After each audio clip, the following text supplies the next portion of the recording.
To the program is the desk on Global Television. Time for us to look at issues making the rounds across the globe, and definitely not forgetting Nigeria. We'll be looking at issues from the national and subnational levels. My name is Anthony Momodi. Welcome to today's edition of the program, The Desk, as we look at issues ranging from East Africa, where Kenya's Catholic Church has rejected a donation of about $40,000 made by President William Ruto. He offered the money towards the building of the priest's house and as a gift to the choir during Mass on Sunday at the Soweto Catholic Church in the capital, Nairobi. The donation followed a recent statement by Catholic bishops who had hit out at government for failing to fulfill their electoral promises. Churches have been under pressure this year from young anti-tax protesters who have accused them of being too close to politicians. Following Ruto's much publicized donation on Sunday, many Kenyans urged the Catholic Church to reject the money. The president had given around 2.6 million Kenyan shillings, approximately $20,000 and 16,000 pounds in cash, pledged to the rest of the money later, and also promised to give the parish a bus. The Catholic Archbishop of Nairobi, Philip Ayolo, said the cash would be returned over ethical concerns and the need to safeguard the church from being used for political purposes. All right, we'll be looking at this closely, and we would like to contrast, if it were in Nigeria, would the clergymen, would they turn down this offer? We're talking about as huge as it sounds. If it were Nigerian clergymen, would they turn down $40,000? That would be a big question, and if this same thing played out in Nigeria. All right, from Kenya, we'll be taking to other issues of great concern, which has to do with the North and South showdown over Tinubu's tax bills. After 2 weeks, National Assembly members back in Abuja, and the tax bills by President Bola Tinubu appear to be their priority. The four tax reform bills before the National Assembly, however, the discourse over them appears to have divided between the North and the South. The four bills: the Nigerian Tax Bill 2024, the Tax Administration Bill, the Nigerian Revenue Service Establishment Bill, and the Joint Revenue Board Establishment Bill are currently before both chambers of the National Assembly for passage. And over the weekend, we had some controversial talk where Rabiu Kwankwaso, the presidential candidate of the New Nigerian People's Party, NPP, caused a major stir over the tax bills by describing them as a plot by Lagos State to take over the taxes of Kano, urging lawmakers from Kano to open their eyes. Kwankwaso is the latest northern politician to raise alarm over the bills. It should be recalled that the Northern Governors Forum had instructed their lawmakers to reject the bills.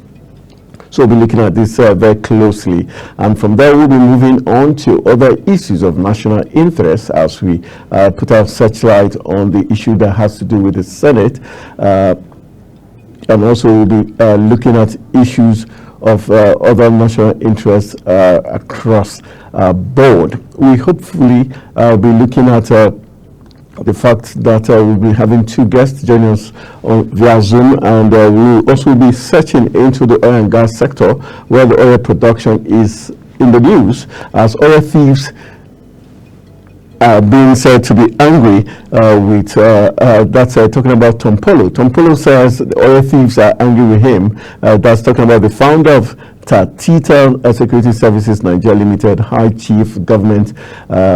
Tom Polo says he is constantly facing threat to his life by the powerful people behind the oil theft in the country. Remember that Tom Polo did accuse the Nigerian Navy of conspiring with oil thieves to sabotage the country. So we're looking at it closely. Who is lying? Is it the Nigerian Navy or Tom Polo? That's what we'll be looking at.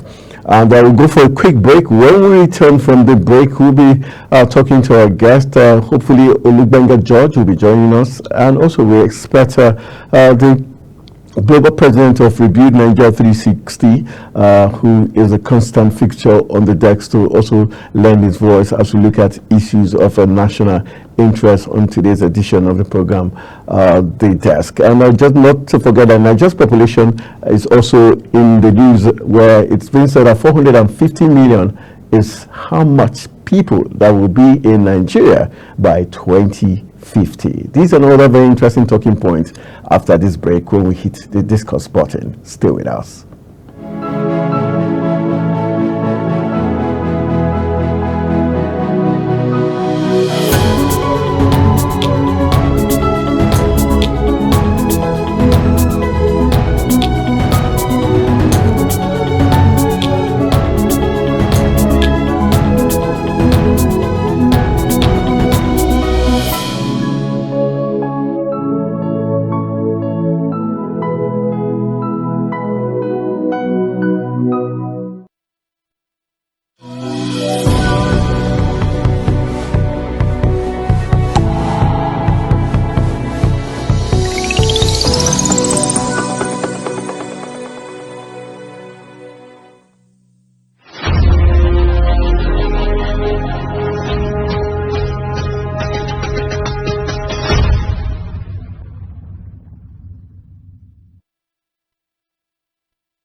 Come back from that quite a long break. It's time for us to hit that discuss button, and we're hoping the reviewed Nigeria 360 global president in the person of Model Jeffrey Olu Abidoye will be joining us soon.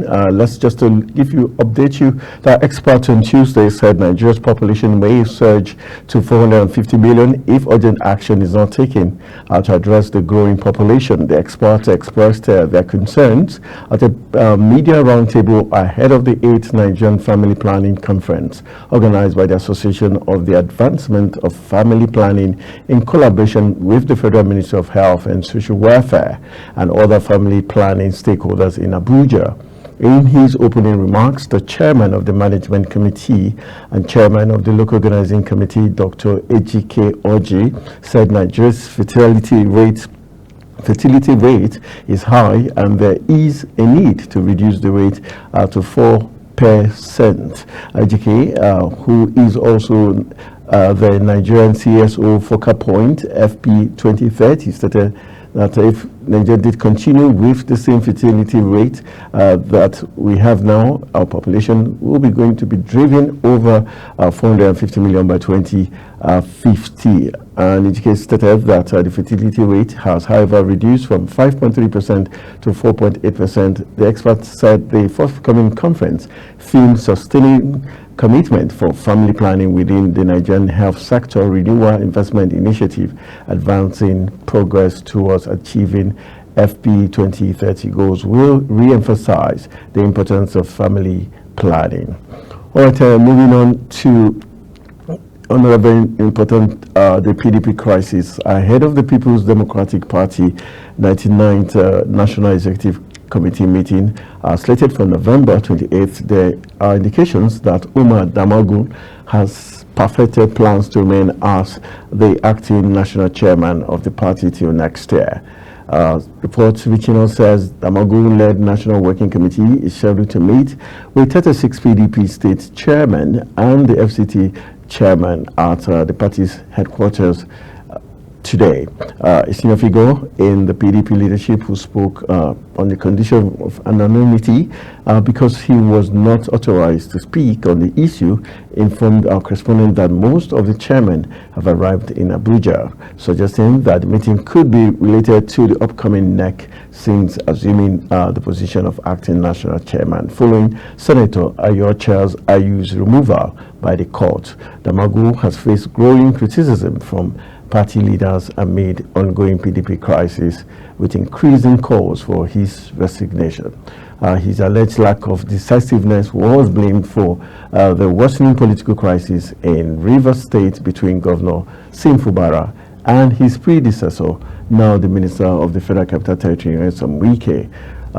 Meanwhile, during the 98th NEC meeting held on April 18, the party leaders agreed to decide Damagum's future in this 99th NEC meeting. So would he be sacked or not is a big question as the PDP NEC meets today with the 36 governors, including the 36 chairmen, state chairmen, including the FCT.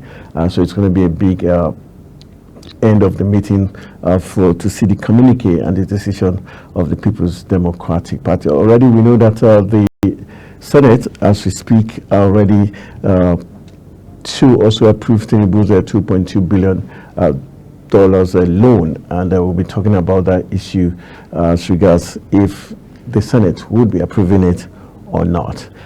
All right, hopefully we'll be joined via Zoom by Brother Jeffrey Olu Abidoye, the global president of Review Nigeria 360. Good evening, Abidoye. Good evening, Tony, and then good evening, Nigeria. It's nice and it's my pleasure having me again tonight. All right, thank you. On the desk, let's begin our talking point from East Africa, where we'd like to get your take as regards the move by the Kenyan Catholic Church. It's a very interesting story here, where the Kenya's Catholic Church has rejected a donation of $40,000 made by President William Ruto. He offered the money towards the building of the priest's house and as a gift to the choir during a mass on Sunday at the Soweto Catholic Church in Nairobi. The donation followed a recent statement by Catholic bishops who had hit out at governments for failing to fulfill their electoral promises. But churches have also been under pressure this year from young anti-tax protesters who have accused them of being too close to politicians.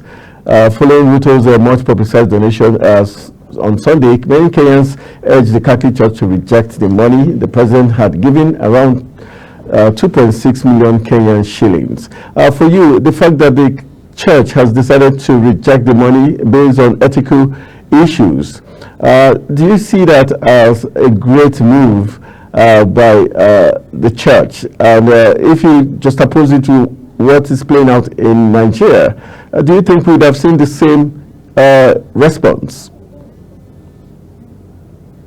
Well, thank you so much once again. It is becoming something more serious for the church as a respectable institution, as an arm and representative of God that's supposed to be standing on righteousness, promoting integrity of conduct, of content, of character, promoting high level of morality, promoting and supporting transparency and probity and accountability in governance.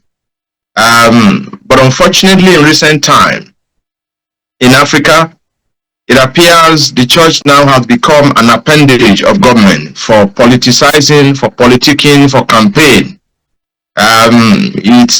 We've seen that in recent time in Nigeria, particularly in the last 2023 election, where the church, in their various denominations under PFN or CAN, we have a lot of false prophecy here and there. This person will win, that person will not win. The altar, was becoming a campaign ground and so many other things. Those who are busy stealing our money, those who are busy mismanaging our money, quickly run to church on Sundays to do, thanksgiving and to share testimony of what the Lord has done for them. And then the church leaders across Africa no longer ask those who come to bring tithe in huge sums, support development projects in the building of cathedral and what have you. The church pastors and general overseer hardly ask again, where are the sources and where are this money coming from? It raised a lot of moral question. It's raising a lot of moral bankruptcy in our society. The church is supposed to be the salt of this world. The church is supposed to be the light of the world. The church is supposed to be, even when all other things are falling apart, even when credibility and integrity are being eroded from the secular world, the church is supposed to be standing, particularly the church leaders are supposed to be preaching righteousness, holiness, moralities, and then be able to speak the truth and nothing but the truth, to those in authority at all times. But you discover that a lot of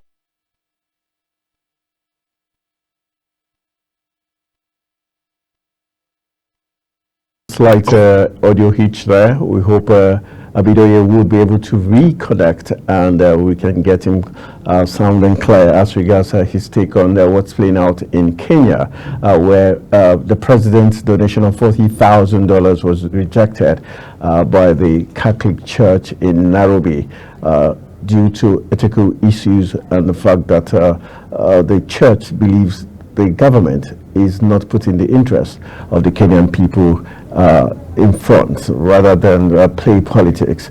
All right, we hope we'll be able to rejoin with Abidoye soon, and we'll be taking the next talking point, which has to do with the issue of the North and South showdown, which looms over Tinubu tax bills. All right, Abidoye, are you back? Can you hear me? I'm here. Maybe it's network. Can you hear me now? Wrap up your conversation as regards your point, as regards the move by the Catholic Kenyan Church. Yes, it is very, very ironic. It is very unfortunate that the church as a body of Christ that's supposed to promote righteousness, that exalt a nation, that's supposed to support and promote accountability in governance, that's supposed to be able to speak the truth to those in authority and power. In Nigeria and in Africa, the church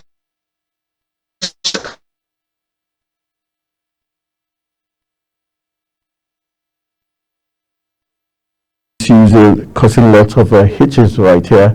We would see how we can get around these and ensure that we get a clearer signal and audio from Abidoye. Okay, let's run in for a very quick break. When we return, hopefully the signals will be clearer so that we can get his conversation through.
Right, we've got Abidoye back. So sorry for the glitch due to some technical issues beyond our control. But Abidoye, just wrap it up as regards the Kenyan move by the church.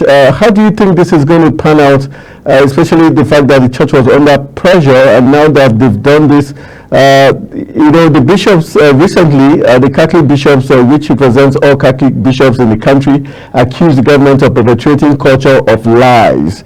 How true is this, and do you think this such a scathing statement is what is needed by our leaders to probably face reality? Well, for me, that was a great gift from the government to see how they can silence the issue being raised by the church. The question now is, the government really want to help the church. Why cash? Why are they giving cash to the church? All right. Why can't they, tie such money to projects to help the church rather than cash? Such money can be used for other meaningful and credible or noble, purposes in Kenya. So it is because maybe the Catholic, Archbishop condemn and criticize the government of some ineptitude, in terms of their promises and failures and so many other things. And because we feel in Africa now that one of the best way to silence opposition or critics, it is to give them money. So for me, it is proper, it is ideal for the church to openly reject that, and then return the money to the government. If the government really mean well, if they want to do something to support the church, there are 1001 things in terms of projects, in terms of agenda, in terms of programs that they can do for the church, not sending money in cash to them and so many other things. Besides, I don't think that the church actually demanded or asked for such money to be given to them. So for me, it is meant, to silence, the critics, and then the position of the bishops and the Catholic Church in Kenya. You will recall that between July, June, and now, the president of Kenya has been, in the public square, moving from one crisis of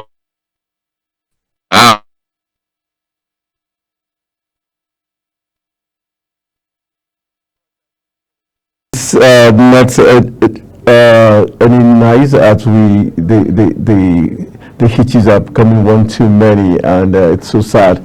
It's such a very interesting conversation as regards the roles of clergymen in trying to ensure that our leaders. Hello, Abido, are you back? Can you hear me? I'm hearing you loud and clear. I'm hearing you except you're not hearing me. I guess it's network. I Can hear you now, so we can conclude on the Kenyan issue.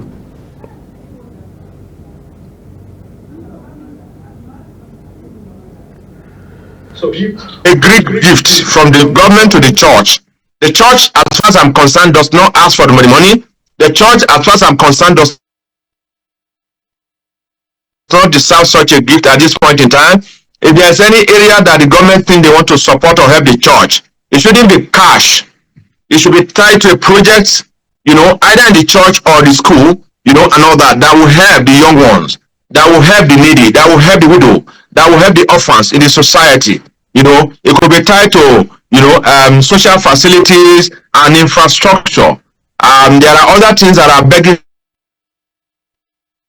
for attention of the government, and have a romance to silence maybe future criticisms from the church or from the bishop.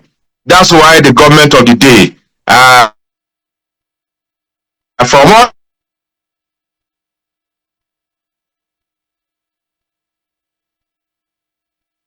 all right, it gets messier by the and and I think here we need to go for another quick break and see how we can get this sorted out so that we have a smooth transition and get his point of view across clearly. Let's go for a quick break.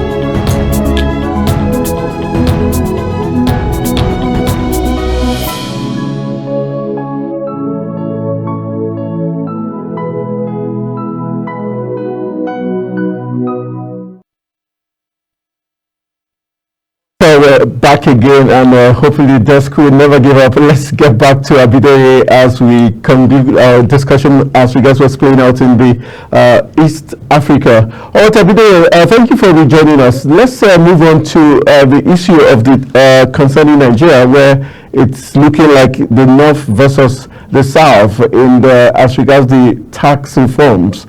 And today, the Senate did sit on this matter.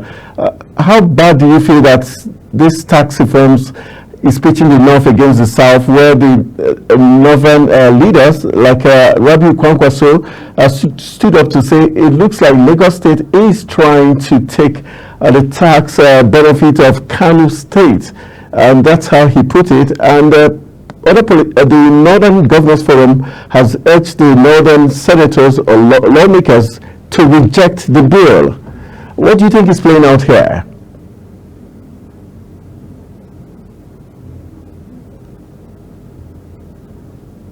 Can you hear me now? Yeah, I can hear you loud and clear.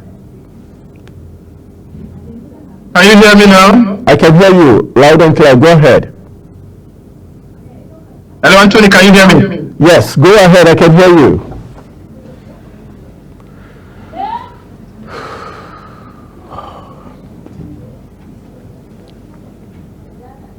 Hello? Go ahead. I can hear you. Go ahead. We can hear you.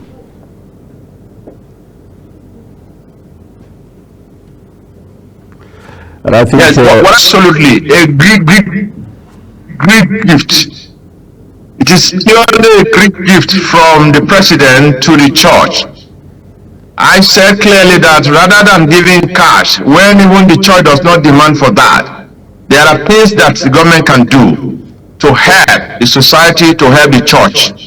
There are core areas of need, maybe infrastructure, maybe healthcare, and what have you. Besides, there are widows, there are orphans, there are the less fortunate, and the forsaken in the church.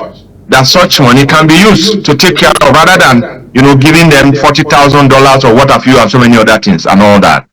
And I said further that it is unfortunate that between June, July, and now, William Ruto, the president of Kenya, has been in the public square, moving from one controversy nationally, continentally, and globally to another. Just about 2 or 3 weeks ago, it was the raging storm of, the purported impeachment of his vice president and so many other things. And here is the same president today, emerged seriously in this questionable Greek gift that is given to the church because the bishop criticized him of, lying, of not living up to promises that he made in the course of campaigning to be president and what have you and all that. So for me, I think the president needs to take a break to review and then redefine his strategy and then style of governance and leadership in Kenya. Otherwise, it will start falling and failing from one, controversy, particularly in the public perception, index put together. So he needs to take a break. And I pray, and I want to suggest that the people, the citizens of Kenya should pray for their president because he's making more and more mistakes in recent times that is making a mess of that administration. And I recall that the last election that produced him for a second term, when he was being sworn in or inaugurated, he gave a signal and a sign that, he's going to, lead this time around, a government of a broad-based national unity in Kenya, where he embraced the opposition leader and so many other people like that. So judging from his statement, I expect that this time around he will perform and he will do exceptionally better than what he did in his first time. But what we are seeing negates some of those things. So I begin to wonder, why is the man making more and more mistakes, by extension making a mockery of his leadership, his presidency, and then by extension Kenya in recent times? So it called for serious reappraisal, it called for serious review, it called for serious self-auditing. And then because to air his demand, so he need to take a break to realign and then put himself back on track. This is my take, this is my opinion. As far Next stopping point, we've got barely 15 minutes to wrap the program up. The network didn't do us much good. Let's look at the issue of the North and South divide as regards the reform bills, the tax reform bills, which the Senate did sit up on today. How do you feel knowing that this bill has divided the Senate and the National Assembly into two halves, the North versus the South, with the four bills which has to do with the Nigerian Tax Bill 2024, the Tax Administration Bill, the Nigerian Revenue Service Establishment Bill, and the Joint Revenue Board Establishment Bill, which are currently before both chambers. And the northern leaders, Rabiu Kwankwaso, especially the presidential candidate of the NNPP, said when he said Lagos, it was a plot by Lagos State to take over the taxes of Kano, urging lawmakers from Kano to open their eyes. Meanwhile, the Northern Government Forum also asked the lawmakers from the North to reject the bill completely without looking into the merits of this bill. How do you feel that this is where we are as a nation?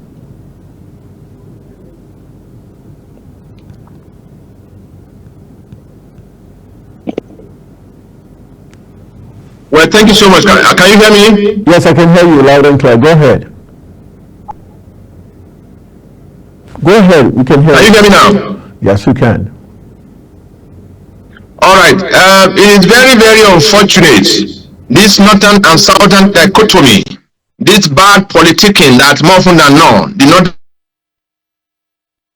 leaders will always, particularly when they have somebody that is not from the northern part of the country, that initiative without prejudice to the person and personality of the president is something that all well-meaning Nigerians, irrespective of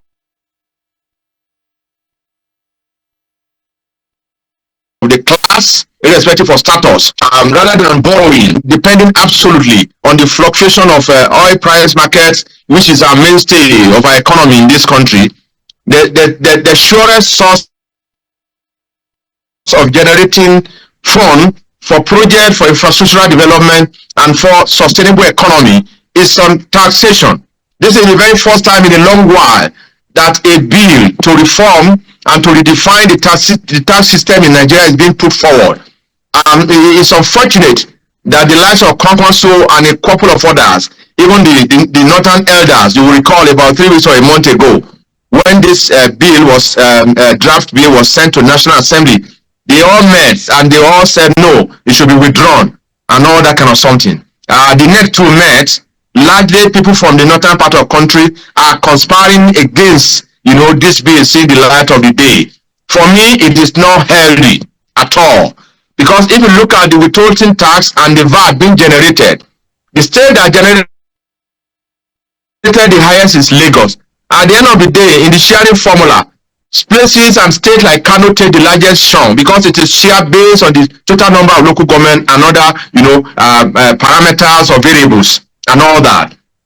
So my question now, Nigeria, the answer is big, is no.